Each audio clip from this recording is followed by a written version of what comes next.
So we need to tear down these strongholds he has on us. For the weapons of warfare are not physical weapons of flesh and blood, but they are mighty before God for the overthrow and destruction of strongholds. So we refuse arguments and theories and every proud thing that tries to turn us away from God's knowledge, and we take every thought and purpose captive to the obedience of Christ. So in other words, anything that doesn't line up with God, we bring it to God. Literally be like your kids running to you, Mummy, Mummy, he did this. God, God, the devil's saying this to me. Through careful strategy and cunning deceit, Satan attempts to set up strongholds in our minds. A stronghold is an area in which we're held in bondage, so it's like the prison of your mind when something just won't let go, and you keep thinking about it over and over, and you can't sleep, and you can't get it out. You know, that rage and jealousy or raging negativity in you that you just can't subdue, you can't stop, and it nags and nags and nags and worries you. This is the bondage, or that's a stronghold due to a certain way of thinking. Even subtle negativity, things like, I'm too fat, nobody likes me, I'm not smart enough, I'm not pretty enough, I'm not tall enough, I'm too old, I'm too black, I'm a has-been. Oh no, it's Anita. Wait a minute. That's definitely a true thought. I am Anita. But when the enemy says it like that, why would I want to be me? See? The enemy even uses subtle little digs and attacks. In this passage, the Apostle Paul tells us that we have the weapons we need to overcome Satan's strongholds, Satan's attacks, Satan's prisons. We'll learn more about these weapons later, but right now, please notice that once again, we see that we are engaged in a war, a spiritual war.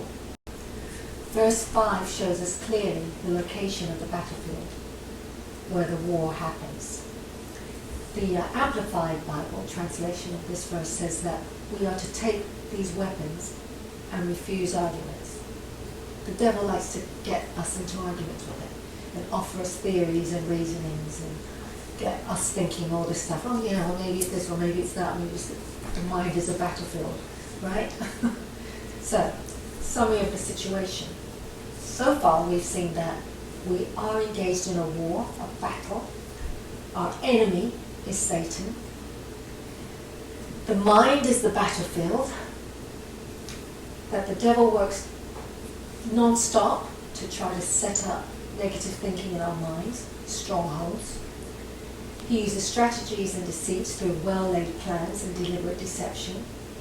He's in no hurry and takes his time to work on his plan. So let's examine his plan more clearly through a parable. Mary's side. So Mary and her husband John are not enjoying their happy marriage. There's trouble and strife between them all the time. They're both angry, bitter and resentful. They have 2 children who are being affected by the problems in the home.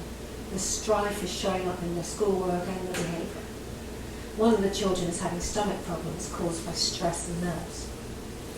Mary's problem is that she doesn't know how to let John be the head of their home. She's bossy. She wants to make all the decisions, handle the finances, discipline the children. She wants to work so she can have her own money.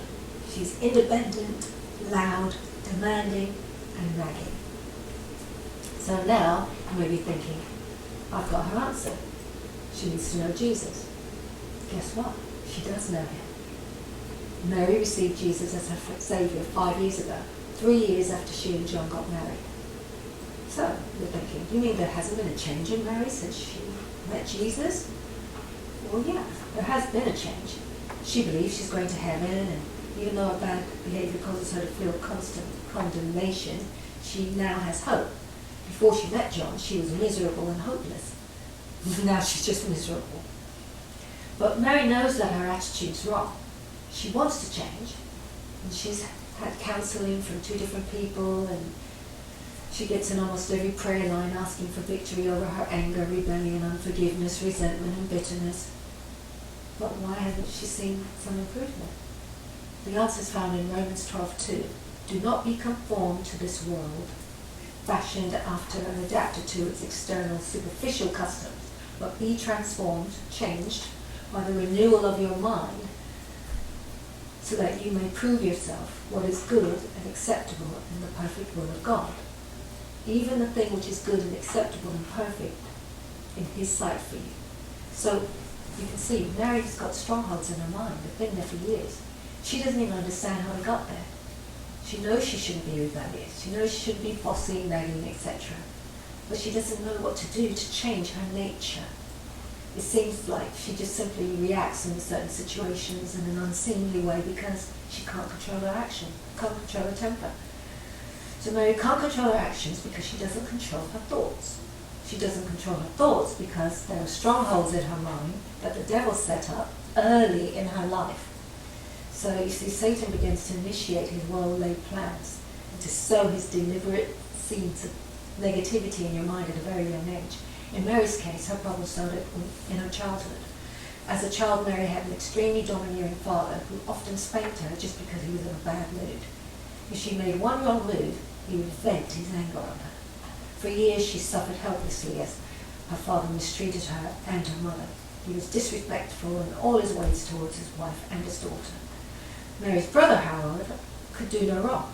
It seemed as if he was favoured just because he was a boy. So by the time she was 16, Mary had been brainwashed for years by Satan, who had told her lies that went something like this. Men really think they're something. They're all alike. You can't trust them. They'll hurt you, take advantage of you. But if you were a man, you've got it made. You could do anything you wanted. You could order people around, be the boss, treat people the way you please, and nobody, especially not wives or daughters, can do anything about it. So as a result, Mary's mind was resolved. When I get away from here, no one is ever going to push me around again. Satan was already starting a war on the battlefield of her mind. Play those thoughts over and over in your head 100,000 times or more over a period of 10 years and see if you're ready to get married and become a sweet, submissive, adoring wife. You know what I mean? Even if by some miracle you should want to be, you won't know how to be. This is the kind of mess that Mary finds herself in today. What can she do? What can any of us do in such a situation?